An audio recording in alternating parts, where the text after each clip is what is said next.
एक छोटे से गांव में रामू नाम का एक गरीब किसान रहता था। रामू मेहनती और ईमानदार था, लेकिन उसके पास बहुत कम साधन थे।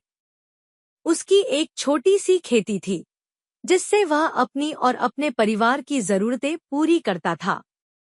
एक दिन रामू खेत में काम कर रहा था जब उसने देखा कि एक घायल बकरी पास के झाड़ी में पड़ी है। बकरी बहुत कमजोर लग रही थी और उसकी आंखों में दर्द साफ झलक रहा था।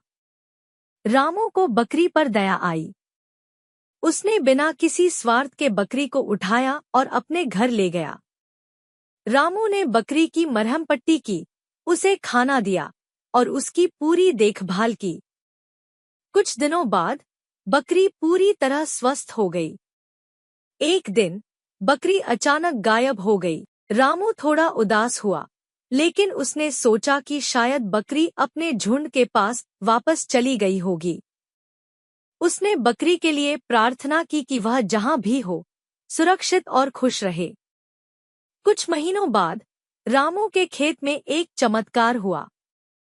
उसी जगह पर जहां उसने बकरी को पाया था, उसके खेत में अनगिनत फल और सब्जियां उगाईं। रामू को समझ में आ गया कि यह दया का फल था। बकरी ने उसकी मदद का बदला इस रूप में चुकाया था। रामू ने अपने गांव के लोगों के साथ इन फलों और सब्जियों को बांटा और सभी ने उसकी तारीफ की। दया और निस्वार्थ सेवा का फल हमेशा अच्छा होता है।